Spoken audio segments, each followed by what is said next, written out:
बहुत समय पहले की बात थी। सीतापुरम नाम के एक छोटे से गांव में ललन नाम का एक 21 वर्षीय लड़का रहा करता था। ललन अनाथ था। उसकी माँ उसे जन्म देते ही चल बसी। उसके पिता जो उसे पालने का एकमात्र सहारा थे। जब ललन 12 वर्ष का था तब अचानक लापता हो गए और फिर कभी लौटकर नहीं आए। ललन गांव की एक टूटी फूटी झोपड़ी में रहता था। ललन अपनी झोपड़ी में बैठा था। तभी रानी नाम की एक लड़की, जिसके हाथ में खाने की थाली थी, अंदर आ पहुंची। ओहो, फिर से ले आई। अरे तुम मेरे लिए बार बार खाना क्यों लाती हो रानी? क्योंकि मैं जानती हूँ कि तुम भूखे हो और तुम भी जानते हो कि मैं तुम्हारे लिए खाना लेकर क्यों आती हूँ। सच बताऊं तो मैं तुम्हारा यह उपकार कभी नहीं भूलूंगा। यह उपकार नहीं है ललन, मेरा प्रेम है। इतना बोलकर रानी नजरें झुकाए और चुपचाप झोपड़ी से बाहर निकल गई।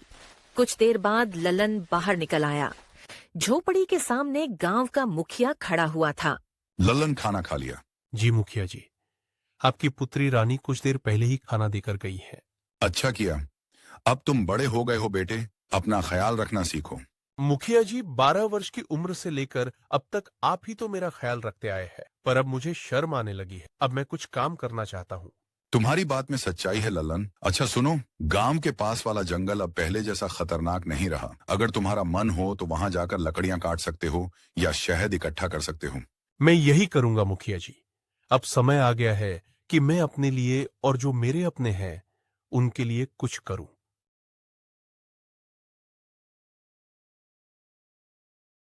अगली सुबह ललन जंगल की ओर चल पड़ा।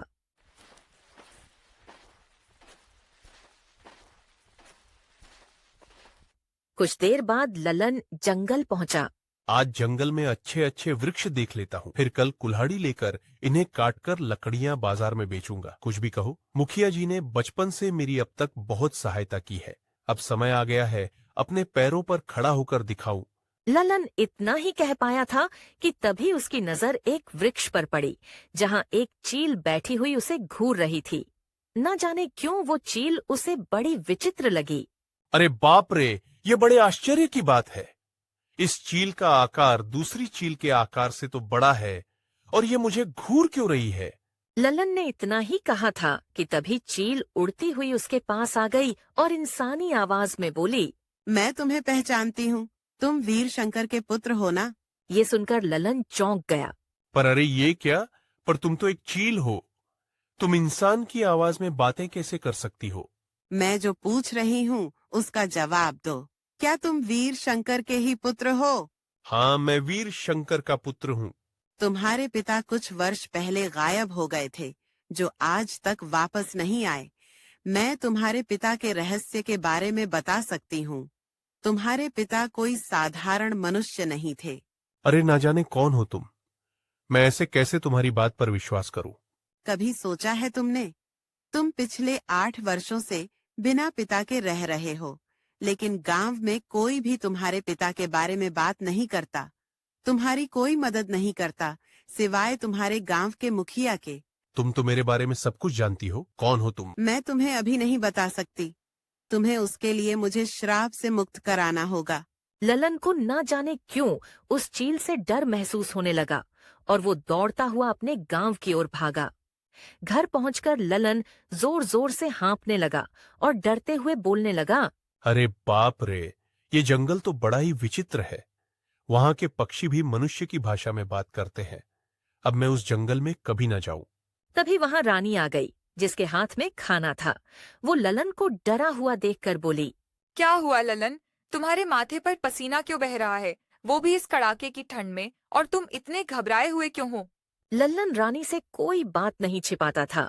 ललन ने कांपते हुए होठों से सारी बात बता दी।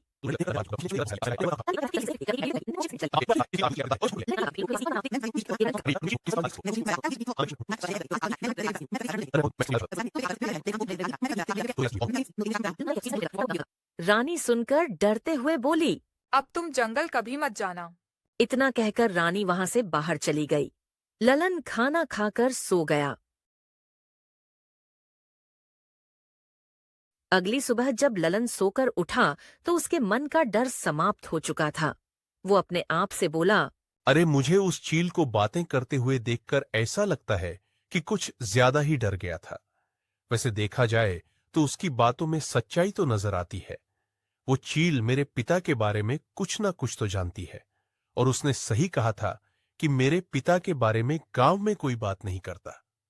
मैंने मुखिया जी से भी जब भी अपने पिता के बारे में पूछा तो उन्होंने हमेशा बात को टाल दिया और बस इतना ही कहा कि मेरी मां जन्म देते ही चल बसी और 8 साल पहले पिता जंगल गए, जो वापस लौटकर नहीं आए। ललन गहरी सोच में डूब गया और फिर से जंगल की ओर चल पड़ा। कुछ देर में ललन जंगल के उसी स्थान पर खड़ा था जहां वो चील मिली थी। तभी वो चील उड़ती हुई आ पहुंची। मुझे पता था कि तुम जरूर आओगे, क्योंकि तुम भी अपने पिता वीर शंकर की तरह ही बहादुर हो। अब देखो, तुम मुझे बताओ कि तुम मेरे पिता के बारे में क्या जानती हो? कहाँ है वह? क्या वो जिंदा है? कल मैंने कहा था उसके लिए तो पहले तुम्हें मुझे श्राप से मुक्त करना पड़ेगा, लेकिन तुम चिंता मत करो, मैं तुम्हारी मदद करना चाहती हूँ। तुम मुझे अपना दोस्त समझो। मैं जानती हूँ कि तुम बचपन से गरीबी से जूझ रहे हो और तुम्हें कभी कभी इस बात पर शर्म भी आती है। ये सुनकर ललन उदास होकर बोला, जब मुखिया जी की पुत्री रानी मेरे लिए खाना लेकर आती है ना, मुझे बहुत शर्म आती है। क्या है कि वह मुझसे प्रेम करती है। वैसे प्रेम तो मैं भी उससे करता हूं, लेकिन अभी तक मैं अपने पैरों पर खड़ा नहीं हो पाया हूं ना। तो आखिर मैं मुखिया जी से किस मुंह से उनकी पुत्री रानी का हाथ मांगूंगा? मैं इस जंगल के सारे रहस्यों के बारे में जानती हूँ, चलो मेरे साथ।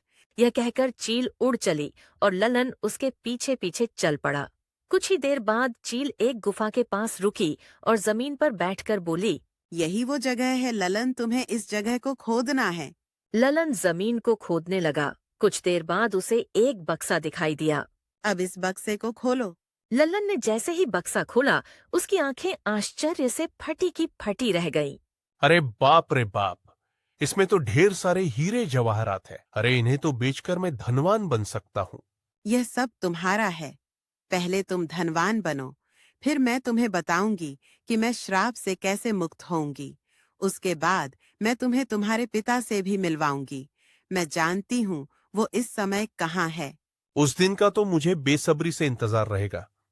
अच्छा एक बात बताओ, तुम कैसे जानती हो कि इस गुफा के नीचे यह बक्सा गड़ा हुआ है? शायद तुम भूल गए कि कुछ देर पहले ही मैंने तुमसे कहा था, मैं इस जंगल के सारे रहस्यों को जानती हूँ। लेकिन एक बात और है, मैंने अपनी जिंदगी में अब तक कोई काम वाम तो किया नहीं है। अगर ऐसे में यह बक्सा लेकर जाऊं और रातों रात धनवान बन जाऊं, तो लोग तो मुझसे तरह तरह के सवाल पूछेंगे ना। उसका भी एक उपाय है मेरे पास। तुम गांव के मुखिया से कहना कि तुम व्यापार करना चाहते हो और कुछ दिन के लिए राज्य जाना चाहते हो। फिर वहां जाकर इन हीरों को बेच देना। उसके बाद जब तुम धनवान बनकर लौटोगे तो सब यही समझेंगे कि तुम्हें व्यापार में बहुत मुनाफा हुआ है। ठीक है, मैं ऐसा ही करूंगा। लेकिन एक बात बताओ, धनवान बनने के बाद मुझे भूल तो नहीं जाओगे? बिल्कुल नहीं। मुझे धन से कहीं ज्यादा अपने पिता से मिलने की इच्छा है। अगले दिन वह मुखिया के पास जाकर बोला, मुखिया जी, मैं क्या बोल रहा हूं कि मैं राज्य जाकर व्यापार करना चाहता हूं। ए लल्लन, तुम तो कभी गांव के बाहर निकले नहीं, और व्यापार करने के लिए धन चाहिए, अनुभव चाहिए। तुम करोगे कैसे ये सब? मैं राज्य जाकर मेहनत करूंगा, मजदूरी करूंगा, जो बन पड़ेगा वो करूंगा। लेकिन मुखिया जी, अब कुछ बनकर ही इस गांव में लौटूंगा। ये सुनकर मुखिया गहरी सोच में डूब गया। फिर मुस्कुराकर बोला, अगर तुम्हारे इरादे सच्चे हैं तो तुम अपने मकसद में जरूर कामयाब होगे। जाओ, मेरा आशीर्वाद तुम्हारे साथ है। जाओ। ललन बक्सा छुपाकर गांव से बाहर निकला। रास्ते में उसे रानी मिल गई। राज्य जाकर मुझे भूल तो नहीं जाओगे? ललन ने पहली बार साहस जुटाकर जवाब दिया, रानी, मैं जानता हूं कि तुम मुझसे प्रेम करती हो और मैं भी तुमसे बहुत प्रेम करता हूं। बस कहने की कभी हिम्मत ना हुई। मैं राज्य केवल तुम्हारी वजह से जा रहा हूं, ताकि सम्मान के साथ तुम्हारे पिता से तुम्हारा हाथ मांग सकूं। मैं ईश्वर से प्रार्थना करूंगी कि तुम अपने मकसद में सफल होकर लौटो। ललन मुस्कुराता हुआ राज्य की ओर चला गया। वहां पहुंचकर एक सराय में रुका और बक्से से कुछ हीरे निकालकर एक जहरी के पास गया। अरे बाप रे बाप, ए भैया, ये तो बहुत बेशकीमती हीरे हैं। कहाँ मिले तुमको ये? ये मेरे पिताजी के है। वो हीरो के बहुत बड़े व्यापारी थे। अरे भैया, कोई पागल ही होगा जो यह हीरे नहीं खरीदेगा।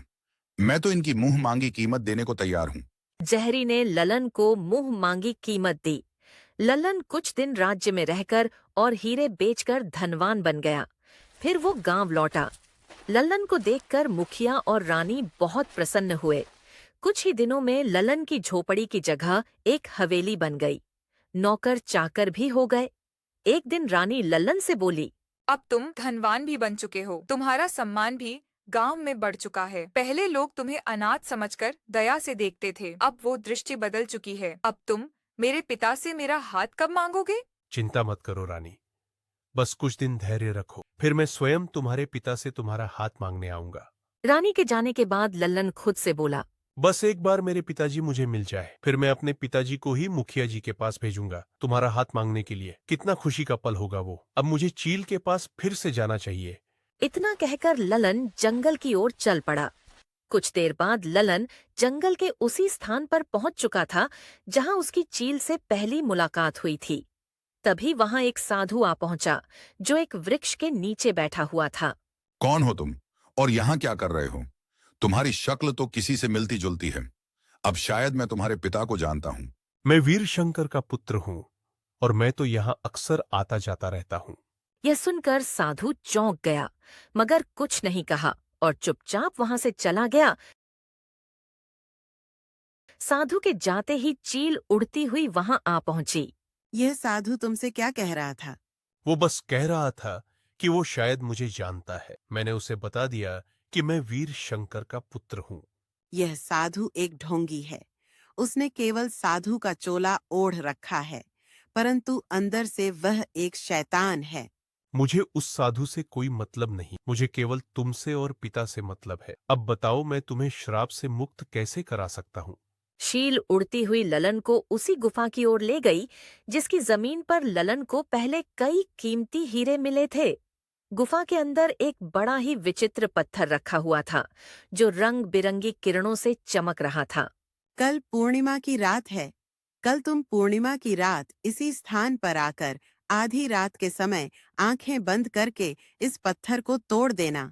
पत्थर के टूटते ही मैं श्राप से मुक्त हो जाऊंगी और फिर मैं तुम्हें बता दूंगी कि तुम्हारे पिता कहाँ हैं। क्या मैं अभी तोड़ दूं इस पत्थर को? नहीं, कल पूर्णिमा की रात ही इस पत्थर का टूटना आवश्यक है। इतना कहकर चील रंग बिरंगी रोशनी के साथ वहां से गायब हो गई। ललन चुपचाप वहां से लौट आया। ललन अपने घर पहुंचा, तभी पीछे पीछे वही साधु वहां आ पहुंचा। मैंने अपनी आंखों से देखा है कि तुम चील से बात कर रहे थे। हाँ, लेकिन तुम इस बारे में क्यों पूछ रहे हो? देखो, तुम उस चील को नहीं जानते। वो कोई साधारण चील नहीं है। मैं सब जानता हूँ, लेकिन आज मैं जो कुछ भी हूं ना, वो सब उसी चील की वजह से हूं। वो चील मेरे पिता के बारे में जानती है और मैं किसी भी कीमत पर अपने पिता को पाना चाहता हूँ। तुम्हारे पिता अब इस संसार में नहीं रहे। वो चील वो तुम्हें फंसाकर श्राप से मुक्त होना चाहती है। ओ साधु महाराज, मैं साधुओं का सम्मान करता हूँ, लेकिन तुम्हारे जैसे पाखंडी साधुओं का नहीं, समझे? इससे आगे मैं एक शब्द नहीं सुन सकता। चुपचाप निकल जाओ यहाँ से। साधु कुछ कहने ही वाला था, तभी ललन अपने नौकरों को आदेश देता हुआ बोला, सुनो, इसे धक्के मारकर यहाँ से बाहर निकालो। निकालो इसको, ढोंगी कहीं का। नौकरों ने साधु को धक्के देकर बाहर निकाल दिया। तभी मुखिया और रानी वहां आ पहुंचे। अरे, आप तो वही साधु हैं जो हमारे जंगल में तपस्या करते हैं। आप लल्लन की हवेली में क्या कर रहे थे और लल्लन के नौकरों ने आपको धक्का क्यों दिया? वीर शंकर का पुत्र लल्लन मूर्ख हो गया है। वह वही गलती दोहरा रहा है जिसे उसके पिता ने अपनी जान देकर सुधारा था। लल्लन के पास जो रातों रात धन आया है वो उस चील की वजह से आया है। वो चील लल्लन को पूरी तरह से अपने वश में कर चुकी है। मैंने लल्लन को सच्चाई बताने का प्रयास किया, लेकिन वो सुनने को तैयार ही नहीं हुआ। पिताजी, मुझे याद आ गया। कुछ दिनों पहले जब ललन पहली बार जंगल गया था तब वो बहुत डरा हुआ था और उसने मुझसे कहा था कि एक चील ने उससे मनुष्यों की तरह बात की थी। मैं आपको बताना चाहती थी, लेकिन मेरे ध्यान से उतर गया। अरे, तुमने इतनी महत्वपूर्ण बात मुझसे छुपा ली। गजब करती हो बेटा। अगर वो चील अपने श्राप से मुक्त हो गई तो गांव में तबाही आ जाएगी। गांव का एक भी व्यक्ति जीवित नहीं बचेगा। हाँ, बिल्कुल सही। लेकिन ललन सुनने के लिए तैयार ही नहीं है। चिंता मत करिए, मैं उसे समझाऊंगा। ललन, मैं यह क्या सुन रहा हूं? तुम जंगल में एक चील से मिल रहे हो और वह चील मनुष्यों की तरह बात कर रही है। क्या तुम्हें कुछ विचित्र नहीं लगा कि एक चील मनुष्यों की तरह बोल रही है? ओ, तो आपको पता चल गया। अब देखिए मुखिया जी, शुरू में अजीब लगा था, लेकिन अब नहीं। और मुझे पूरा विश्वास है कि यह बात आपको उस साधु ने बताई होगी। देखिए मुखिया जी, 8 साल पहले मेरे पिताजी रहस्यमयी ढंग से लापता हो गए थे और वह चील जानती है कि मेरे पिता कहाँ है। मैं बस अपने पिता को पाना चाहता हूं, उनसे मिलना चाहता हूं। बेटा, तुम अपने पिता के बारे में कुछ भी नहीं जानते हो। मैं नहीं जानता, क्योंकि आपने कभी मुझे बताया नहीं और ना ही कभी गांव वालों ने कुछ कहा, तो कैसे जानूंगा? अब मैं किसी की बात पर विश्वास क्यों करूं? बताइए। मुझे केवल चील की बात पर विश्वास है। और कल है पूर्णिमा की रात। मैं कल उस चील को श्राप से मुक्त कर दूंगा और वो चील श्राप से मुक्त होकर मुझे मेरे पिताजी को सौंप देगी। इतना कहकर ललन क्रोधित अवस्था में हवेली से बाहर निकल गया। मुखिया निराश होकर हवेली के बाहर आ गया।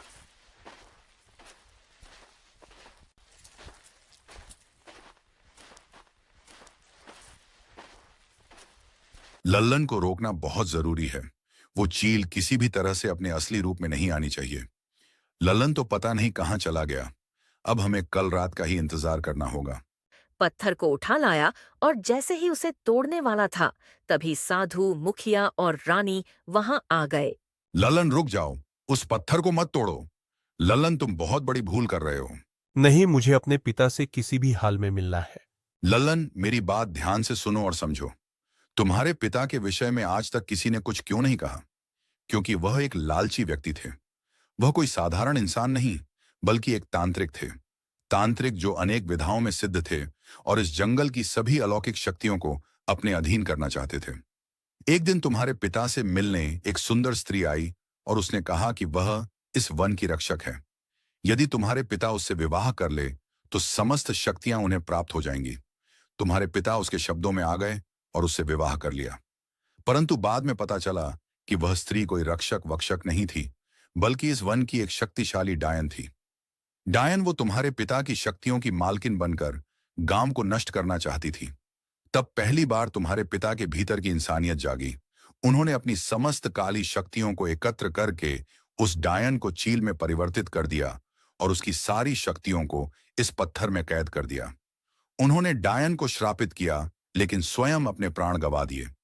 उसने यह सब कुछ गांव की भलाई के लिए किया। यहां तक कि तुम्हारे विषय में भी नहीं सोचा कि उसके बाद तुम्हारा क्या होगा। और अब तुम स्वयं अपने पिता के बलिदान को व्यर्थ कर रहे हो। यह झूठ बोल रहे हैं। सच्चाई वही है जो मैं कह रही हूँ। यदि मेरे मन में कोई छल होता तो मैं तुम्हारी सहायता क्यों करती? क्या गांव वालों ने कभी तुम्हारी मदद की? तुम्हें धन, सम्मान, हीरे मोती सब मैंने दिए। अब मैं तुम्हें तुम्हारे पिता से भी मिलवा रही हूँ। ललन भ्रम में पड़ गया। कुछ क्षणों बाद उसने उस पत्थर को जोर से जमीन पर फेंक दिया।